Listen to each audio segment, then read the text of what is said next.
To upload your application to the cloud, we need to install the Google Cloud SDK. So you have to go to the Google Cloud SDK installation page. There is the link in the site Learn Python Web, and follow the installation instructions.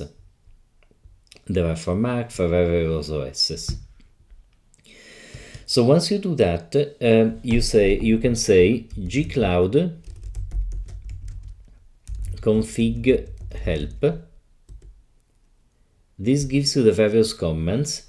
And so a gcloud configuration is a set of settings that enable you to talk to a particular cloud project. Imagine that you work on a couple of projects. For instance, you may have a project that is your special app, map app, and the project that is your, I don't know, personal blog. Then you may want to create two projects, one for the special app and the other one for the blog, to keep them distinct.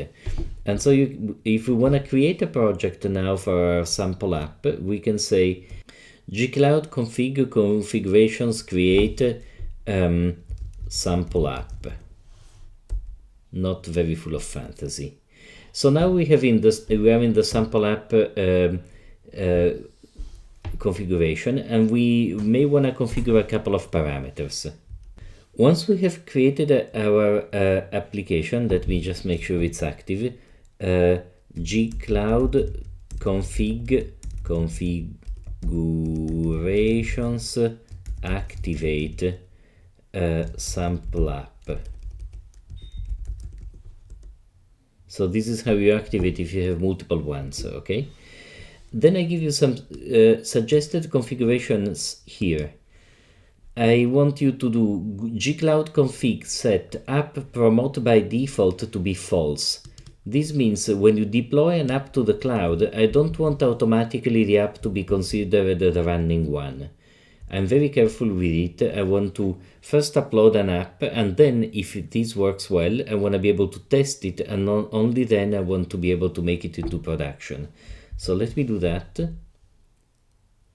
And then just for easiness, I want to configure that my account is look@ucsc.edu. Of course, you know, here you have to replace it with your account. And also, the project is going to be Luca sample project. Okay.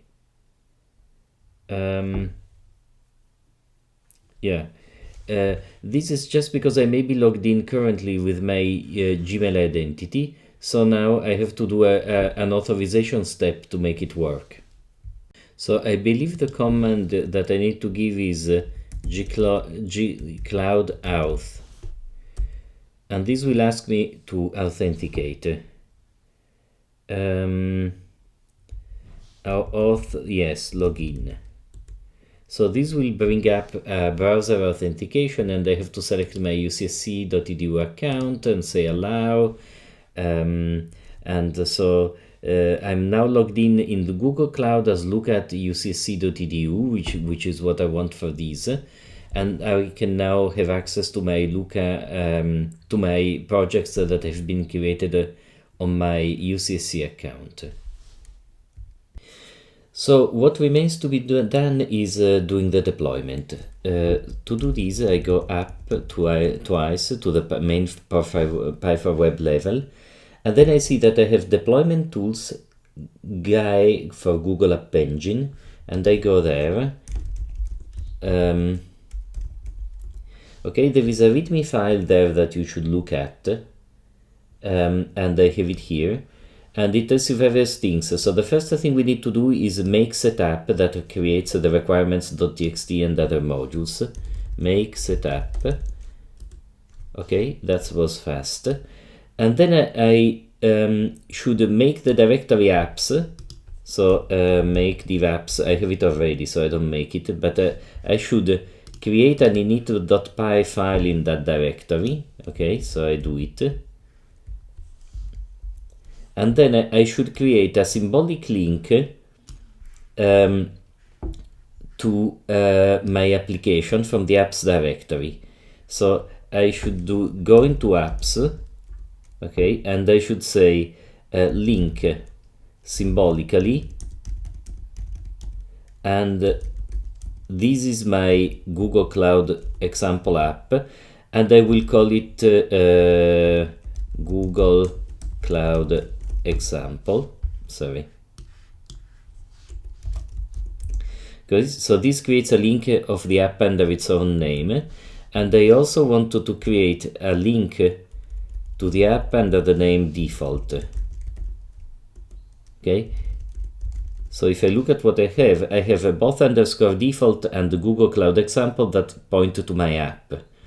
The point is that default is the application that runs if I don't put anything after the host site /. So I will be able to run my application by default without having to specify Google Cloud example in the path if I so wish, okay? That's the only point of having this underscore default. So this is done. At this point we need to upload our app and prepare it for upload. So we go in the top Python web directory, and from there we see that there is a deployment tools folder with a Gaia folder in it for Google App Engine. So I go to it, deployment tools Google App Engine. Once there is a readme file that tells me what to do, and I have to follow the instructions. So make setup is the first thing I need to do. Make setup, quite fast. Then I make this folder apps. In this case I cheated a little bit and I think I've already made it, but I need to create this init file in the apps folder. Okay, so I create it, and I need to create a symbolic link between the applications and an application in that folder. So I go to it and I say link symbolic from my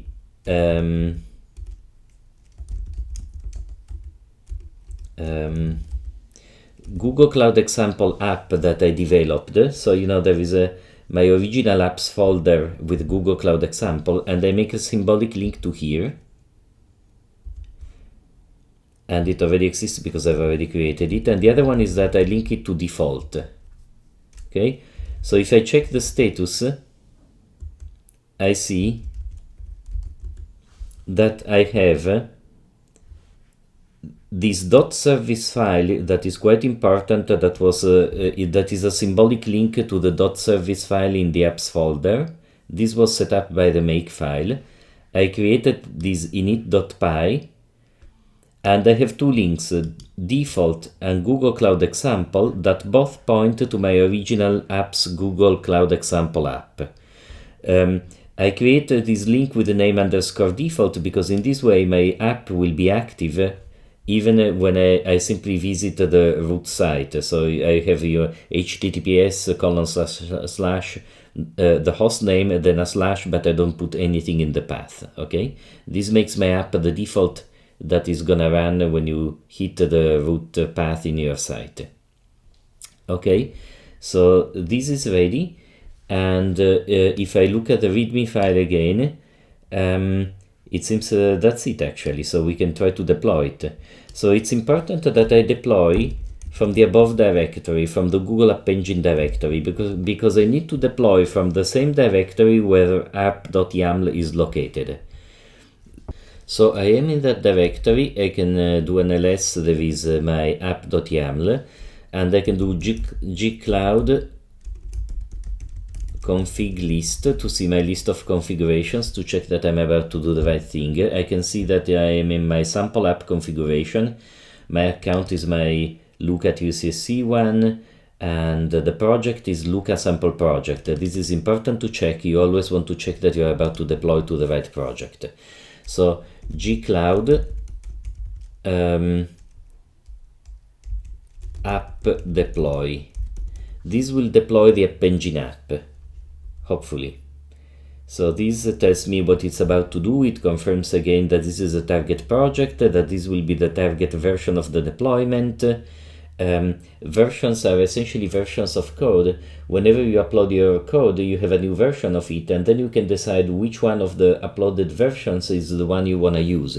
It's very convenient. So if you make a new feature, you can deploy deploy it, and then you can choose whether to actually make it active or use the previous version of the code. We will see that later.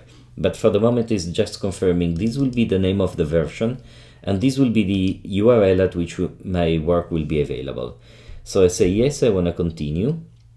This is uploading 2 files in this case because I'm cheating, I have already deployed it. In your case, it will be uploading about 100 files. And then once the upload is done, it takes a moment to create the service.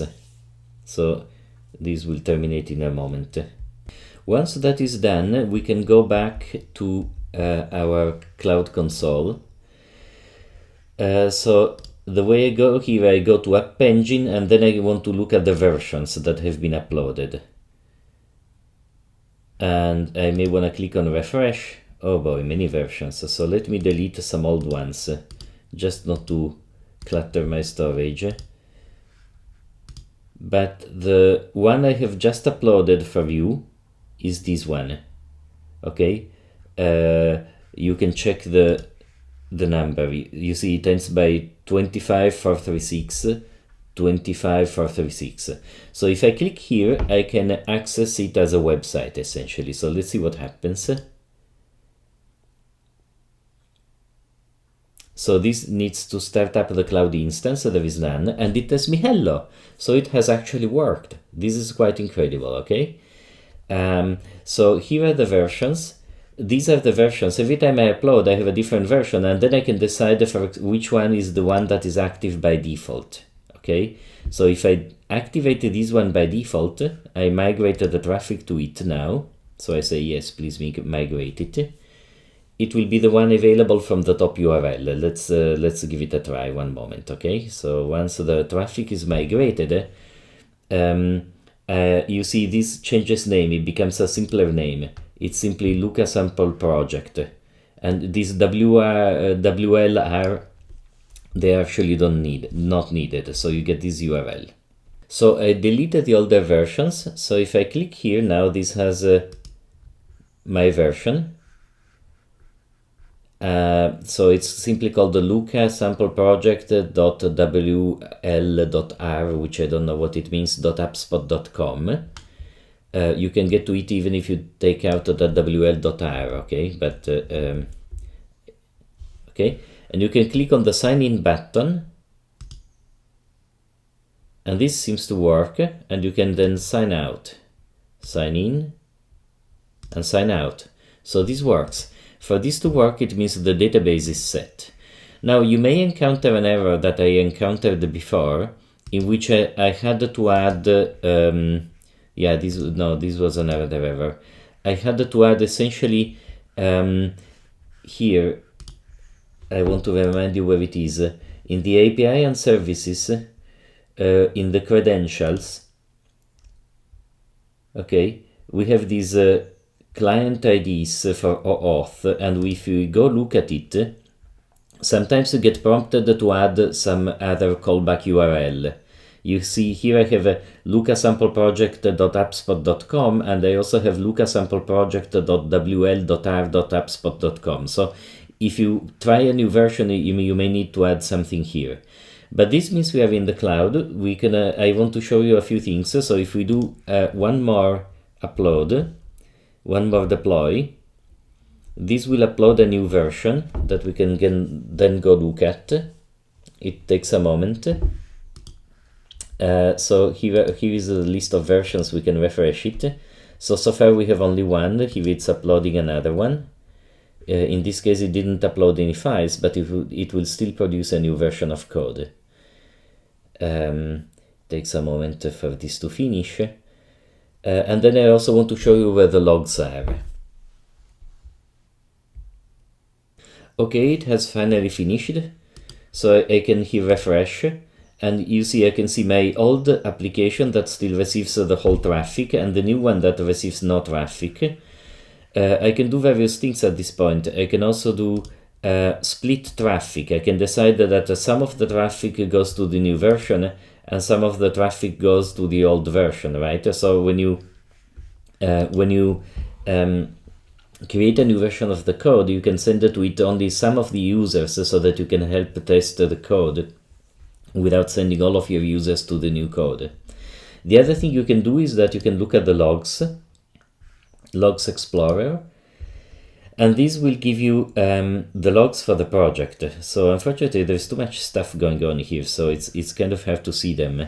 But you can, for example, look at the error logs. So these are error logs of when I was developing before. You can look at all the latest logs, and so these are my logs, and you can sort of filter them. These are the cloud build that I've used to build your application, Google App Engine application, Cloud SQL database. For example, you can see my Google App Engine logs. Okay, so this is the start of the app. And so this concludes my video. Please look at the web page in Learn Python Web for information about the code base I used and other small details. But I hope that this has been a useful outline of how to put your application in the cloud in a way that is in the end very scalable and very secure.